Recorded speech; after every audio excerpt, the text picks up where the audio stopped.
Savoie, c'est l'appellation officielle au niveau historique et au niveau juridique sur le plan international des premiers pas de la reconstitution de l'État souverain, donc d'un gouvernement de Savoie. Et nous sommes très heureux aujourd'hui d'avoir eu pas mal de monde autour de nous pour signer en fait cette première journée donc des États généraux de Savoie, donc en ce 26 juillet 2020.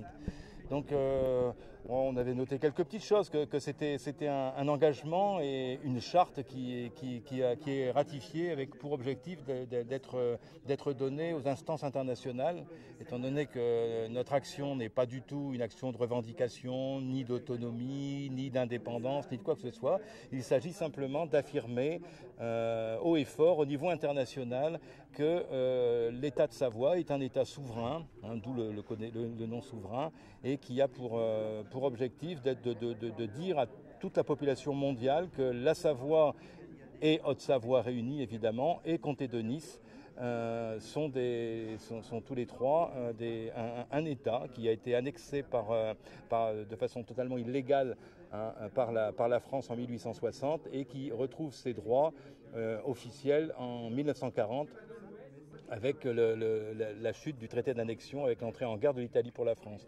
Donc il y a aujourd'hui des tas de textes historiques, des jurisprudences, des actions au niveau international, et dont beaucoup d'actions internationales sont en cours maintenant, avec la Cour internationale de justice, et qui vont nous apporter raison face à la France, qui de toute façon porte de lourds préjudices sur un pays qui est un pays totalement libre et colonisé, parce que le terme n'est pas trop fort, colonisé par l'État français, en fait par l'État qu'on appelle la République française. Il y a le logo de l'État souverain de Savoie, mais qui est aussi en fait ce logo-ci, parce qu'il y a un logo qui avait été utilisé dernièrement, et le logo officiel en fait est celui-là, qui est un logo un peu, vous voyez, avec une couronne, des lions, etc. C'est un logo qui est marqué par les dynasties et l'aristocratie.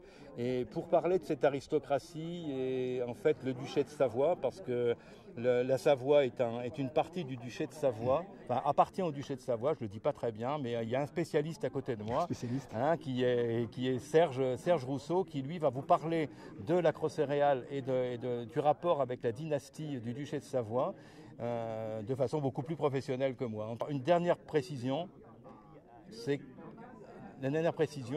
que aujourd'hui, il n'existe qu'un organe officiel pour la Savoie, qui est le Sénat souverain de Savoie, tant au niveau historique qu'au niveau de la reconnaissance internationale, tant française qu'internationale, et par le biais du duché de Savoie, dont Serge va nous parler maintenant. Cette autorité, je vais faire très court parce que sinon ça va être très long à expliquer, 20 ans de travail, c'est la maison du duc d'Aoste. C'est Aymon de Savoie qui aujourd'hui est légitime pour récupérer et réclamer la restitution de ces territoires de la Savoie qui appartenaient à la famille de Savoie avant. Victor Emmanuel II ayant abdiqué le 31 mars 1860, pour lui, les siens et ses descendants, donc n'a plus, lui, sa lignée d'autorité sur le duché de Savoie. D'ailleurs, ils me l'ont fait savoir par le biais de leur avocat il y a quelques années en arrière, qu'ils ne souhaitaient pas revenir en Savoie. Donc, après ces enquêtes, j'ai trouvé que l'avocat de duc d'Aoste, qui avait fait la procédure entre les deux cousins en Italie, qui s'appelle maître Fabrizio Nuzzira. Et j'ai pris contact avec lui en lui expliquant ma démarche, en lui envoyant un dossier de 80-90 pages. C'est-à-dire que ce qu'on est en train de faire aujourd'hui avec les prémices des États généraux, c'est de nommer des gens qui sont légitimes à revendiquer cette autorité sur le sol de la Savoie. C'est-à-dire qu'aujourd'hui, le duc d'Aoste est l'ex-officio du duché de Savoie suite au traité d'annexion, qui, entre parenthèses, a été ratifié avant d'avoir été attribué en droit international sur les traités. L'attribution doit être donnée par le peuple avant d'être ratifiée. Ici, on a ce qui n'a pas été fait. Il y aurait dû avoir une notification le 23 août 1860, c'est l'article 10. Cette notification n'a pas été faite.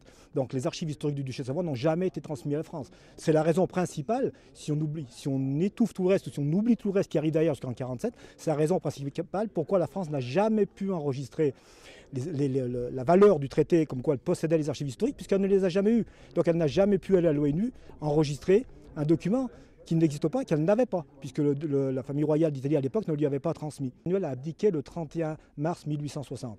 Et Cavour, c'était un dimanche, à 15 h, a annoncé publiquement, en commission restreinte de tous ces bourgeois, dans l'enceinte de la cour d'appel, a annoncé que le roi avait abdiqué en faveur du peuple. C'est-à-dire qu'au 1er avril 1860, à partir de 15 h, le peuple était libre. Sauf qu'à l'époque, vous savez, il n'y avait pas la communication comme on a aujourd'hui pour en parler. Donc les gens n'ont pas su ce qui se passait réellement, n'ont pas été informés qu'il était libre de choisir d'être libre, de devenir français ou de devenir italien. Donc voilà, ce que je veux dire par là, c'est que le duc aujourd'hui apprend qu'il a une autorité pour la faire valoir, mais sans le peuple, il ne peut pas. Et le peuple tout seul pourrait, avec l'appui d'une autorité qui formerait ce qu'on est en train de faire, le Sénat, le peuple pourrait revendiquer, mais je pense que ça va encore prendre une décennie, voire 2 décennies d'y arriver. Donc aujourd'hui, la chance qu'on a, au lieu de prendre 50-50, il faut prendre 100% du résultat. 100% c'est l'union, c'est l'unification du Sénat qu'on est en train de mettre en place, de ces États généraux, avec le duc. Quand on aura les deux qui font 50-50, alors le Sénat en sachant qu'il représente le peuple est représenté par le Sénat, c'est le peuple qui décide, c'est le peuple qui est maître depuis le 1er avril. Donc le duc n'est là que pour valider ce que le peuple demandera, mais il n'aura aucune autre autorité. Il y a énormément de points positifs de réintégrer entièrement le pays de Savoie qui existe évidemment depuis, comme on l'a compris, hein, on est un pays qui est colonisé. Donc il faut que le colon se retire de Savoie, c'est tout. L'une des premières réactions des habitants de la Savoie, c'est de dire hey, bébé, attention, on va perdre notre sécurité sociale et la caisse d'allocation familiale, etc. Les avantages que la France nous donne. Alors en fait, tout ça, c'est du leurre. Hein, parce que bon, on s'aperçoit bien que ces organisations-là, ces organismes sont totalement phagocytés par des intérêts privés qui n'ont rien à voir avec l'objectif de ces institutions et qui en fait prennent davantage et bien plus d'argent qu'ils n'en donnent. Hein, quand on voit c'est vrai qu'on est dans une période assez particulière, mais quand on voit qu'un État ne sait pas répondre à une demande de 4 milliards pour les hôpitaux et qui par contre trouve 70 milliards pour aller faire des vaccins à donner à des laboratoires qu'on ne citera pas, mais on le sait très bien, qu'il va trouver 370 milliards à donner à des grosses entreprises et certainement pas à nos petites entreprises qui sont toutes en train de crever. Si on fait le bilan en fait de la République française. Bon, beaucoup aiment l'appeler la République française. Donc on ne parle pas de la France. Je suis né pour ma part en France et j'aime mon pays. C'est cette République qui nous pose vraiment problème.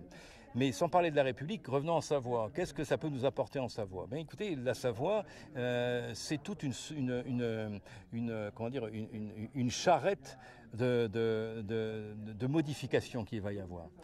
Ces modifications, là, on les a établies ici par l'intermédiaire des commissions. Alors, vous trouverez d'ailleurs sur le site qui est Sénat souverain de Savoie, que vous pourrez trouver donc certainement sur le site, on vous donnera les références. Vous trouverez un certain nombre de commissions. Donc, on retrouve les commissions qu'on peut avoir sur tous les pays. Des commissions telles que commission culture, commission justice, commission industrie, commission sport et culture, etc. Chasse et pêche, etc. Tout ce que l'on retrouve dans un pays. Et on va s'apercevoir que les personnes, enfin les Savoisiens, Savoisiennes, eh bien, vont avoir évidemment continué à bénéficier d'une protection sociale. Cette protection sociale ne s'appellera plus sécurité sociale. Hein. Nous, ce qui nous embêtait un petit peu, c'était le SS de sécurité sociale qui nous posait un petit peu problème sur le plan symbolique. Et quand on voit un petit peu ce que ça donne, acheter des lunettes, mais on vous dit des lunettes, j'en suis porteur moi-même, et nous trois d'ailleurs, on n'a pas grand-chose sur les lunettes. On n'a pas grand-chose sur plein de choses en fait. Il nous faut des complémentaires, des supplémentaires et qu'en sais-je. Donc nous ici en Savoie, ça n'a plus rien à voir. La Savoie apportera une protection sociale totale. Et solidaire. Le mot solidaire est très très important. Donc en fait, l'industrie. Bon, dernièrement, j'étais avec un éleveur des cornettes de Bise, donc pas très loin d'ici, et qui nous disait, moi j'en ai marre, un ancien militant justement pour la Savoie, et il me disait, moi j'en ai marre. Regardez en Suisse, le même boulot que moi, ils sont taxés à 35% sur le chiffre d'affaires. Moi, je suis taxé à 75%. Comment voulez-vous que j'en sorte ? Oui, c'est tous ces éléments-là qui vont faire que. Bon, et puis évidemment. Des commissions qui s'élèvent aussi, qui se montent aussi sur l'agriculture. Bon, l'élevage en batterie, ça va certainement faire hurler certaines personnes, mais l'élevage en batterie, ça sera niette. Parce que le fait de conduire des animaux à l'abattoir dans ces conditions-là, de ne pas respecter la vie. C'est aussi le fait d'avoir une agriculture sans OGM, une agriculture qui respecte la vie, une éducation qui respecte les enfants, enfin, etc. Enfin, c'est tous les secteurs de la vie qui vont être touchés, y compris l'électronique. Donc il y a aussi, vous verrez, une commission là-dessus. Hein. Le compteur Linky, bon, évidemment, toutes ces choses-là vont... on sait très bien qu'actuellement, les ondes, que ce soit compteur Linky, la 5G, on va aussi parler de la géo-ingénierie avec les chemtrails, etc. Évidemment, là, il y aura un gros problème pour ceux qui habiteront la Savoie. Ils ne pourront plus faire ça. Ce sont des exemples concrets. On ne voudra pas, c'est terminé, ceci sur le sol de Savoie. La Savoie doit être un exemple. Voilà, c'est un exemple de respect de la vie. Et donc on ira jusqu'au bout. Alors chaque personne sera libre de faire ce qu'elle veut, mais ne pas abîmer ni la nature, ni la vie, ni les enfants. Les vaccins, c'est pareil, on reparlera des vaccins. Si on part du principe que la France, comme on dit au niveau du droit, en termes juridiques, la France est putative. Enfin, la République française, je préfère, est putative. Elle n'a rien à faire sur le sol de Savoie. C'est-à-dire que tout ce qui concerne les directives des impôts, de l'URSSAF, vous regardez sur notre site, on a les jurisprudences. L'URSSAF, on n'a pas à payer l'URSSAF, c'est terminé. Les radars, enfin, tout ce qui est la présence policière en France, en Savoie, pardon, de la part de la France, est totalement putatif et on n'a pas à obéir à cela. D'accord ? D'autre part, au niveau des revenons sur les masques, à partir de là, en tant que gouvernement de Savoie en reformation maintenant, nous interdisons. Alors là, on va le faire avec les moyens que l'on a, mais nous affirmons que tout ce qui est port de masque, reconfinement, obligation vaccinale, etc., est quelque chose qui est interdit sur le territoire de Savoie. Et sachez que les actions au niveau international, évidemment, on ne vous dit pas tout maintenant. Nous, on attend que la France réagisse. On attend que la République réagisse pour avoir les réactions qui seront à la mesure de ce qu'elle fait. Donc sachez que de toute façon là, on organise le 6 septembre une réunion, enfin une manifestation à Chambéry qui a pour but de réunir énormément de personnes, pas simplement sur le plan national savoyen, mais sur le plan international, pour s'opposer à la vaccination, s'opposer aux vaccinations qui veulent nous mettre de force, on a bien compris, aux masques, etc. Masques qui tuent, hein, nous savons très bien que les masques, tout ça, et qui rendent malades. Enfin, je veux dire, qui tuent dans la mesure où il y a des gens qui sont... Aujourd'hui, nous avons des... Quand je dis qui tuent, je pèse mes mots, parce que nous avons des témoignages de personnes et de parents qui témoignent comme quoi leurs enfants avaient des problèmes respiratoires, travaillant dans des structures fermées, commerciales, etc., avaient l'obligation de porter un masque et se retrouvaient à l'hôpital. Et donc quelques témoignages là, on voit ça sur les réseaux maintenant, se sont retrouvés à l'hôpital et ont décédé. Donc je veux dire, c'est quelque chose de sérieux. On est en train de rendre les gens malades avec ça. Et l'objectif, c'est de dire après, regardez, la pandémie est bien là, il y a plein de gens malades à cause des masques. Et c'est tellement évident. À propos des tests aussi, évidemment, c'est quelque chose sur lequel on a beaucoup réfléchi et vous pourrez voir, on mettra les liens pour avoir les informations. Il y a particulièrement un test qui va être interdit sur le sol de Savoie et qui devrait être interdit maintenant. C'est le test avec où on intube le nez. Je ne sais plus exactement comment ça s'appelle, mais le frottis. Donc, sachez que ce frottis va jusqu'à une pellicule en dessous qui soutient le cerveau qui s'appelle la cristagallie. Et ce qui est très intéressant, c'est que la cristagallie, nous entendons Christ dedans. Et Christ, c'est pas une question religieuse, c'est une question du cœur. Le Christ, c'est le symbole du cœur. Et ce qu'il y est, vous savez que tout est symbolique dans notre corps aussi. Hein, regardez les écrits d'Annick de Souzenel, par exemple, vous verrez tout est symbolique. C'est pas pour rien que la cristagallie a été appelée cristagallie. C'est qu'en fait, c'est ce qui soutient le cerveau avec le lien avec le cœur, avec l'amour. Et en fait, enfoncer une tige comme ça aussi profondément, c'est percer la cristagallie. Et c'est donc détruire en fait ces cristagallies comme le font les vaccins avec l'aluminium et tout le reste. L'aluminium, le mercure, dithymérosalle et tout ça. Donc on est en train de trouer ça. Alors, le complotiste aujourd'hui, quand on nous appelle complotiste, c'est plutôt un honneur. Face à tout ce qui se passe aujourd'hui, si les gens n'ont pas compris que nous sommes tous, détruits par cette société qui détruit tout pour une histoire de profit, alors moi, m'appeler complotiste, eh bien, je trouve que c'est un honneur et je remercie aujourd'hui ceux qui m'appellent complotiste. Moi, le mot complotiste ne me plaît pas tellement, mais je dirais qu'on est anti-complotiste. Parce qu'aujourd'hui, le complotisme, c'est la République française qui complote contre un peuple qui est totalement libre et elle lui a retiré son histoire depuis 1910 ou 1919. On n'a jamais eu le droit d'apprendre notre histoire, on nous a toujours appris qu'on était français, alors que l'histoire de la Savoie n'est pas du tout l'histoire de la France. Il faut savoir une chose aujourd'hui, si jamais la Savoie, et puis elle arrivera, le si je le retire, la Savoie arrivera à retrouver sa souveraineté avec l'aide du duc, et je remercie Fabrizio Nucera de nous avoir contactés, de nous avoir aidés dans cette démarche. Mais quand la Savoie retrouvera sa souveraineté, il faut savoir que la France elle-même retrouvera sa souveraineté. Parce que la République de ce Grand Orient de France aura du mal à rester debout sur ses deux pieds. Et il n'y a pas que ces deux pays-là qui vont retrouver une souveraineté. Il y a la Principauté de Séborga, il y a le Val d'Aoste, il y a le Piémont, le comté de Nice, et puis peut-être bien d'autres qui vont venir nous rejoindre prochainement de toute façon. Il y a évidemment plein de choses qui sont dites sur la franc-maçonnerie et on accuse la franc-maçonnerie de tous les maux. En fait, la franc-maçonnerie, c'est l'arbre qui cache la forêt.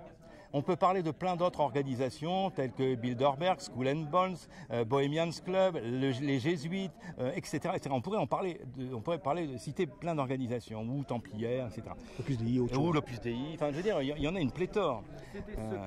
Dites les sociétés secrètes. En fait, la franc-maçonnerie, souvent quand on parle de franc-maçonnerie, en fait, on parle des problèmes de la franc-maçonnerie. On parle en fait surtout du Grand Orient de France, d'accord ? Il s'agit du Grand Orient de France. Or, le Grand Orient de France n'est pas la franc-maçonnerie.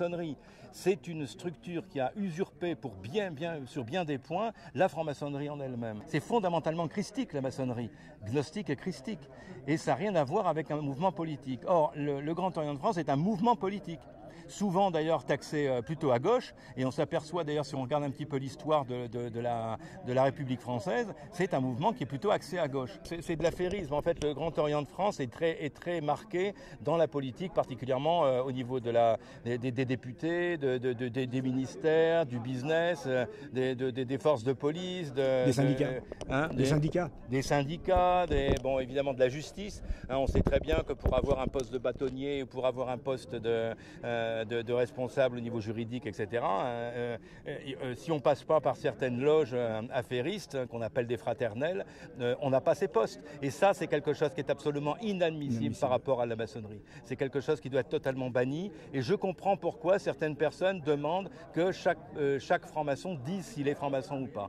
Et après, nous avons une loge qui est la deuxième en nombre, qui est la Grande Loge Nationale de France, qui elle est plus marquée à droite, effectivement. Et qui est un peu moins touché par tout ce qui est politique. D'accord ? Par contre, après, on a ce que j'appelle la vraie maçonnerie, c'est la maçonnerie spirituelle. C'est celle qui est axée sur ce qu'on appelle les mouvements Memphis Misraïm, c'est-à-dire les mouvements égyptiens, les mouvements spirituels. On fait pas mal allusion en fait à la pédocriminalité en ce moment. Et l'un des reproches que l'on fait aux organisations dites hermétiques, ésotériques, etc., c'est de faire de la pédocriminalité. Et en fait, la pédocriminalité ne vient pas de ces rites initiatiques. Les rites initiatiques, en fait, ont pour but de faire du bien, pas du mal. Par contre, dans certaines j'allais dire secte maçonnique, parce que là, effectivement, on pourrait peut-être parler de ça. Dans certains groupes et mouvements dits maçonniques, mais partout ailleurs, regardez, allez chercher Bohemians Club. Mettez Bohemians Club sur Internet, vous allez voir. Et ça, c'est pas de la maçonnerie. Allez voir certains ordres templiers, mais c'est pas tous les templiers. Allez voir Skull and Bones, allez voir plein de mouvements comme ça, y compris des choses qui ont été filmées, des actes qui ont été filmés au CERN, par exemple. Il y a du nettoyage à faire. Et je pense d'ailleurs qui est bien en route avec Trump, et c'est ce qu'on a mis d'ailleurs sur la première page du site du Sénat souverain de Savoie, sur le site. Donc on a bien précisé que nous soutenons totalement l'action de M. Trump et de M. Poutine dans leur nettoyage qu'ils font sur tous les réseaux pédocriminels derrière Pizzagate, Epstein, etc. Il y en a aussi en Savoie malheureusement, et ces gens-là affairistes qui utilisent, qui martyrisent des enfants, etc., bon, ils doivent être châtiés. Et effectivement, sur notre territoire aussi, ça c'est un fait. De toute façon, le duc d'Aoste, il est de cet avis. Il intervient dans la même direction que nous. Il faut châtier tous ces gens-là. Ah ben oui, il a des relations avec Poutine, puisque récemment, je crois que c'est le 1er janvier 2019, je crois, il me semble, il a été nommé ambassadeur de Sardaigne auprès de la Russie. Et en plus, il est, je crois, directeur général dans une société de pneus, que je ne citerai pas, qui est très proche de Poutine. Et il le rencontre assez souvent, bien sûr. Le 18 décembre, le président de la Croce Reale, Fabrizio Nucera, Mitterrand m'a nommé délégué de la Croix céréale pour la Savoie. Et il a nommé de même un délégué sur le comté de Nice, Christophe d'Aurore. Et prochainement, il va nommer un délégué sur Séborga, et puis ainsi de suite. Donc, ils sont en train de s'installer pour faire un nettoyage de tout ce qu'on vient de dénoncer. Bien sûr. Je pense qu'il y a pire aveugle que celui qui ne veut pas voir, hein, et on connaît l'adage.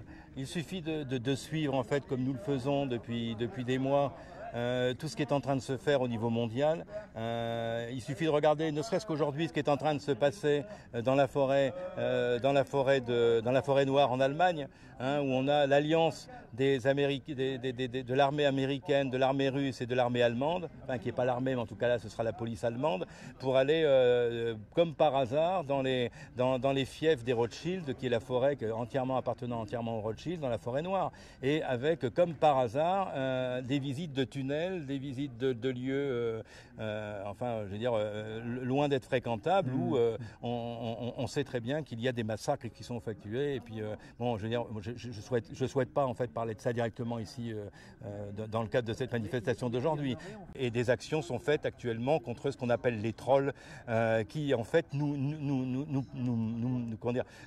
attaquent aussi avec des menaces de mort. C'est-à-dire que bon, qu'on soit un réalisateur sur une chaîne que je ne nommerai pas, ou que ce soit tous les gens qui dénoncent ça, nous avons des menaces de mort. Moi-même, j'en ai déjà eu aussi, et on est nombreux. Le problème pour eux, c'est qu'actuellement, comme tout est en train de sortir, ça devient trop public et la peur change de camp. C'est-à-dire que ces personnes, maintenant, commencent à avoir peur de sortir de chez elles parce qu'on commence à les nommer. Alors, quand on veut des faits, les faits, il y en a plein. Regardons simplement dans le monde du VIP, du monde artistique, le monde politique, etc. Les industries, bon, tout est en train d'être mené au grand jour. Regardons simplement même notre ami Gates, hein, enfin notre ami qui est bien notre meilleur ennemi, mais bon. Bill Gates qui est maintenant sous de multitudes de procès. Il va finir de toute façon par y passer, même si c'est l'homme ou l'un des plus riches du monde. Il se croit, comme d'habitude, ces personnages-là se croient toujours protégés, ad vitam aeternum, mais ça commence à se terminer pour eux. Donc, sur notre dos, leur fortune augmente. C'est la preuve que rien n'est fini dans l'histoire, hein, de toute façon. Hein. Non, leur fin est proche, en tout cas, et c'est en train. Alors évidemment, le travail n'est pas fini, hein, même nous, pour la Savoie, de toute façon, pour revenir à la Savoie, c'est clair que notre combat n'est pas fini, mais nous commençons à voir le résultat de tous les travaux qui ont été faits depuis 40 ans au niveau historique et juridique. Je pense que c'est le début de la fin. S'il n'est pas fini, c'est le début de la fin, mais pas pour nous, pour la République. Mais nous, on ne parle pas de Savoie libre. On a eu fait partie de certains mouvements, comme tous, parce qu'on cherchait à découvrir la vérité. On a eu une conviction, on a appris par nos anciens l'histoire de la Savoie, ce qu'elle était. Elle n'était pas française. Bon, ok, on a appris tout ça, on a travaillé, on a lu les dossiers, on s'est aperçu qu'en réalité, c'est bien plus que ça, quoi. Voilà. La Savoie aujourd'hui, c'est une souveraineté. C'est pas une indépendance, ce n'est pas d'être savoisien ou de ne pas être savoisien, c'est pas d'être né en Savoie ou de ne pas être né en Savoie. C'est une souveraineté, c'est un droit, c'est un devoir que le Sénat souverain de Savoie est en train de se donner avec les membres, parce que chaque membre qui a signé aujourd'hui pour entrer qu'il soit individuel ou qu'il fasse partie d'un groupe, c'est son devoir. Il engage son devoir de restaurer la Savoie et de lui rendre sa souveraineté. Seuls, ils savent très bien qu'ils n'y arriveront pas, ils ont compris qu'il faut l'appui du Duc, et le Duc va venir pour déposer le recours quand il aura le moment, ce sera le moment de le faire. Ce sont ces juristes qui le décideront. Nous, aujourd'hui, on prépare le dossier, on lui donne un coup de main, il nous donne un coup de main, si on peut appeler ça un coup de main, ou une aide, on peut appeler ça une aide. C'est mutuel, mais l'un sans l'autre, on ne peut pas y arriver de toute façon. Pendant une commission juridique qui est composée actuellement de 4 avocats, dont 2 avocats de pointure internationale, 3, et un avocat local. Et en fait, les autres étapes, c'est la mise en place de différentes commissions. Donc nous sommes partis maintenant pour animer les commissions d'un pays, comme dans un pays, tous les pays qu'on voit tout autour de nous, et qui ont leur ministère, qui ont leur commission sur tous les domaines. Nous sommes en lien avec les ambassades de Suisse, des États-Unis, directement avec Poutine, hein, dans les cabinets de Poutine, et dans les cabinets des États-Unis, de Trump et de Poutine également. Je voulais dire les deux en même temps. Et donc nous sommes directement en lien avec la Russie, les États-Unis, la Suisse, l'Italie évidemment, et puis différents pays qui sont en cours là maintenant. Donc oublié de citer l'ONU évidemment. Oui. Hein, nous sommes directement en contact aussi avec l'ONU. Donc c'est très très bien engagé. Donc ce n'est pas une petite bande de copains qui se réunissent en disant ça y est, on veut que la voie soit libre, etc. La Savoie est libre, hein, comme Serge le disait très bien, il n'y a pas à montrer si elle est libre ou pas libre. La Savoie est libre, elle est colonisée, c'est totalement différent. Elle est même occupée. À peu près 120 pays, je crois, qui ont été décolonisés en totalité depuis la création de l'ONU. Est-ce qu'on a demandé au peuple s'ils étaient d'accord de rester colonisés ou d'être décolonisés? Non, la démarche est faite uniquement par le biais du traité de paix du 10 février 1947, comme quoi il fallait décoloniser les pays colonisés pour les pays qui avaient été vaincus. Ça s'est fait, mais le peuple n'a pas été consulté. Aujourd'hui, on n'est pas en train de coloniser un peuple, on est en train de le décoloniser. Je pense que le peuple doit avoir une liberté, c'est tout ce qu'il réclame. Si certaines personnes estiment vivre en liberté en France aujourd'hui, je suis désolé, moi je ne pense pas vivre en toute liberté aujourd'hui avec un régime républicain. Puis je pense qu'il y a peu de personnes qui, à moins d'être pro-républicains, il aurait du mal à dire le contraire, mais... ceux qui profitent du système, bien sûr. C'est sûr, c'est vrai, comme disait Thierry tout à l'heure, les gens, qui va me payer mes allocations familiales, mes allocations logement? La première question qu'on a, c'est celle-là. Mais qu'ils ne s'inquiètent pas, quand la Savoie a été annexée, il y avait un système social en Savoie qui date de 1848, que j'ai retrouvé dans les archives de Chambéry. C'était le professeur Lallemand qui gérait ça. Et le système social maladie et retraite existait déjà. C'était assez restreint sur les communes et chaque commune avait son propre système. Ce système a été... la République française est venue le chercher. On connaît l'histoire de 1945, le système social français qui est rentré en ligne de compte. Ça, c'est le système politique. Il suffit de prendre l'exemple du Covid. J'ai discuté avec des pompiers professionnels je ne vais pas donner la caserne, parce qu'ils peuvent avoir des problèmes. Donc, pompier professionnel qui m'a dit... Pendant le Covid, je lui dis, vous avez dû travailler, hein, parce que franchement, ça a dû y aller. Il me dit, mon pauvre, tu t'appelles comment? Je dis Serge. Il dit, mon pauvre Serge, on a fait 60% d'intervention en moins. Par jour, on avait 3 alertes Covid supposées. On se déplaçait avec les combines et tout. Sur les 3, c'est rare quand il y en avait une qui était effective. Donc il y a eu moins de travail. Il y a eu moins de travail. C'est-à-dire l'argent qu'on a collecté sur les charges sociales du monde entier, enfin en France, du travailleur en France, est toujours parti au même taux. On est toujours à 56% pour les restaurateurs ou 70% pour les artisans sociaux. Mais en réalité, il y a eu moins de dépenses. Donc l'argent ne va pas forcément dans les caisses de la santé. Elle va ailleurs. Mais où ? Autre chose que je vais préciser, je pense que la préfecture de l'Inde ne me contredira pas et la préfecture de Chambéry non plus, qui se rappelle bien de moi, je m'appelle M. Rousseau-Serge, et avec mon association Assemblée des territoires de Savoie et Nice, j'avais, avec le CERN dans l'Ain, par l'intermédiaire de certaines personnes, on avait du gel hydrogel gratuit. Voilà, gratuit pour fournir aux hôpitaux, aux pompiers et autres. Donc ils m'ont dit, est-ce que tu peux contacter ces organismes pour voir s'ils en ont besoin? Donc j'ai appelé les hôpitaux de Bourg-Saint-Maurice, Albertville, qui ne m'ont pas répondu parce qu'ils n'en avaient pas besoin, parce que je leur ai demandé s'ils en avaient besoin, mais ils m'ont dit non. Donc pas de réponse, pas besoin. Les pompiers d'Albertville, la caserne, pas besoin. L'EHPAD d'Aigueblanche, M. Saint-Germain, je crois qu'il en est directeur, me dit oui, on a besoin de 20 litres par jour. Je dis bon voilà, je m'engage, c'est gratuit, vous me faites une demande par écrit, et donc je me charge de vous livrer. Donc j'appelle le CERN. Le CERN, le soir même ou le lendemain matin, me répond en me disant désolé, nous avons une réquisition et une confiscation des 2400 litres de stock que nous avions, que nous voulions donner et distribuer gratuitement. Ceci a été saisi par la préfecture de l'Ain. Dans les caves, je pense. Je ne m'avance pas trop, je pense, hein, ceux qui me regardent là. Mais je pense, le gars. Comme la chloroquine. Donc, de ce fait de la préfecture de l'Ain, je n'avais pas de réponse. La semaine d'après, je renvoie un message à la préfecture de l'Ain. Pas de réponse non plus. Et le lendemain matin à 10h, mon épouse était à côté de moi. Le téléphone sonne et c'est un représentant de la préfecture de Chambéry qui m'appelle. Enfin, il se dit représentant de la préfecture. Je n'ai pas eu de carte de visite pour ça. Et il me dit, Monsieur Rousseau, c'est quoi cette histoire de gel? Je dis, voilà, je t'explique ce que je viens de vous expliquer. Il me dit, oui, mais c'est pas vous en occuper. Vous croyez qu'on est incompétent? Je dis, moi, je ne crois pas que vous êtes incompétent. Je pense qu'une incompétence est certaine. Et je pense que les gens aujourd'hui, comme les EHPAD, le constatent. S'ils me demandent par l'intermédiaire d'associations de récupérer du gel et que la préfecture ne leur en donne pas, c'est qu'ils en ont besoin. Mais s'ils en ont besoin, ils n'ont qu'à nous appeler. Voilà, ça a été comme ça. Donc ils ont dit, c'est pas vous en occuper, laissez-nous faire, on est des professionnels. Je dis ok. J'ai transmis tous les messages à l'EHPAD en question et après ils se sont débrouillés entre eux. Peut-être que les gens se réveillent. Parce qu'on fait respirer les gens dans des masques aujourd'hui, que les gens ne gardent pas 2 heures, ils gardent une journée complète sur eux parce qu'il ne faut plus l'enlever. Ils respirent les champignons qui se forment à l'intérieur, ils respirent les gaz carboniques qu'ils doivent rejeter normalement, mais ils les ravalent. C'est-à-dire que je dis qu'au mois d'octobre, je m'avance peut-être pas, je ne suis pas médecin, les médecins le confirmeront sûrement, mais d'ici le mois d'octobre, je pense que les gens vont avoir des gros problèmes de pneumonie, des problèmes dans les poumons dus à des champignons qui se sont formés suite à la respiration de carbone et de masques utilisés comme ça.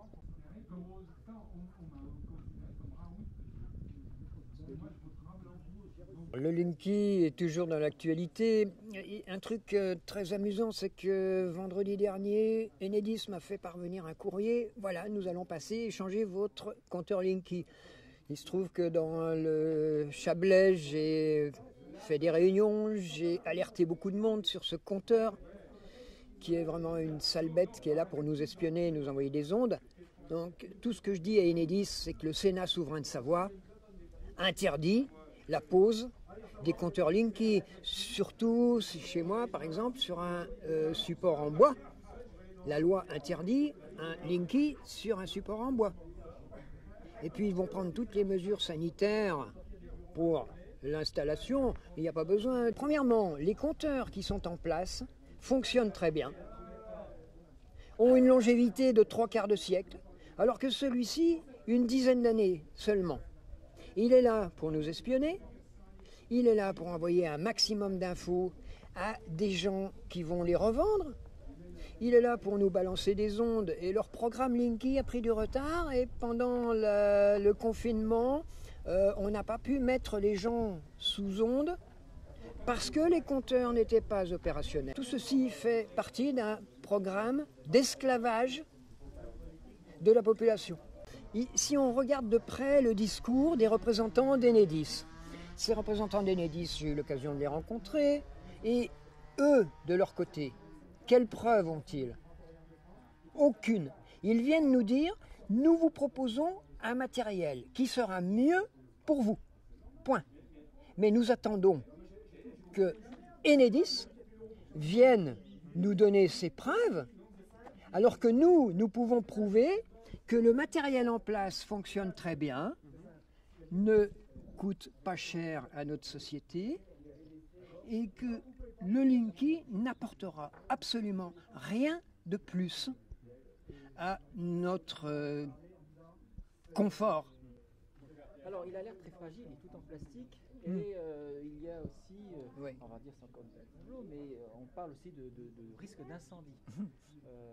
Même des risques d'incendie qui se seraient produits dans des bâtiments, par exemple, même si on parle d'incendie volontaire, je crois que c'est à la cathédrale de Nantes, c'est quand même très curieux de voir qu'il y a eu des incendies sur les installations électriques, où il y avait justement Linky qui était posé. Oui, alors là où nous avons les preuves, c'est que ces compteurs sont posés par des gens qui sont recrutés souvent chez Pôle emploi et malheureusement... C'est payé à la tâche. Oui, c'est payé à la tâche, ils ont quelques euros par compteur posé. Ces gens-là ne sont pas suffisamment formés. Les électriciens qui se sont trouvés en recrutement pour ces missions se sont sauvés tellement les conditions de sécurité n'étaient pas respectées. Donc les personnes, malheureusement, ne sont pas formées, n'ont pas les compétences. Si ce compteur est mal monté, il peut prendre feu. Ce compteur par lui-même, comme il est un disjoncteur en même temps, on lui tire sur la gueule. C'est ça qui va le mettre sous tension et qui peut le faire brûler. Ce qui est quand même grave. Donc là où... C'est aussi un compteur qui est inflammable. Inflammable. Il contient aussi des circuits qui peuvent prendre feu. Mais toutes les preuves sont là. On est devant un gadget extrêmement fragile, alors que nous avons chez nous du matériel qui fonctionne bien et depuis longtemps et qui apporte largement les services que nous attendons. Un deuxième volet. Oui, toujours dans la série esclavage. Alors on a eu le Covid. Donc ce Covid-là, si nous parlons de preuves, qui peut nous donner la preuve que le Covid existe, qu'il a bien fait autant de morts que prévu? Parce que quand on consulte les chiffres officiels, il y a moins de morts cette année 2020 avec le Covid que les années précédentes, certaines années précédentes, avec les épidémies de grippe. On voudrait enchaîner en nous poussant à la vaccination. Cette vaccination, elle a été décidée par le grand médecin Bill Gates. Tu n'es pas médecin. Non, c'est une plaisanterie, j'aime bien l'humour. Comment se fait-il que toutes les décisions tournant autour de notre domaine sanitaire, de notre domaine médical, de ma santé et de la santé de chacun des citoyens, toutes ces décisions sont prises par des hommes d'affaires parfois louches, par des hommes politiques ou des femmes politiques, parfois louches également. Je veux dire qu'on a fait fausse route. Si les médecins viennent m'expliquer les bienfaits de cette vaccination, j'écouterai ces médecins. À partir des résultats, des excellents résultats obtenus par des professionnels, par des médecins, pourquoi des hommes politiques viennent les déglinguer par derrière? Ça, c'est grave. C'est très grave. Donc, rien que ça doit nous alerter, nous pousser à nous poser des questions. Nous sommes dans une magouille, j'en suis maintenant absolument certain. Je suis en bonne santé, je sais l'entretenir. Plein de gens de ma génération autour de moi savent l'entretenir aussi. Il vaut mieux pas être dans une EHPAD. C'est là où nous allons placer Monsieur Bill Gates. Parce que dans les EHPAD, si jamais quelqu'un est malade, eh bien, on lui fait directement une picouse. Rivotril, oui, bienvenue à Rivotriland. Je veux dire, là, le gars, on est sûr qu'il est soigné définitivement. Et ça rend service à Big Pharma, une fois de plus. Nous ne voulons pas de l'esclavage médical. On nous parle des puces implantées, on nous parle de ceci, on nous parle de cela, on nous parle de vaccins avec des composants qui sont génétiquement modifiés, même sans être du corps médical. Nous sommes en train de nous interroger sérieusement parce que toute cette campagne du vaccin est devenue complètement incohérente. Et nous ne voulons pas de cette incohérence et nous sommes tout à fait d'accord d'en débattre autour d'une table avec des personnes compétentes, pas seulement les politiques.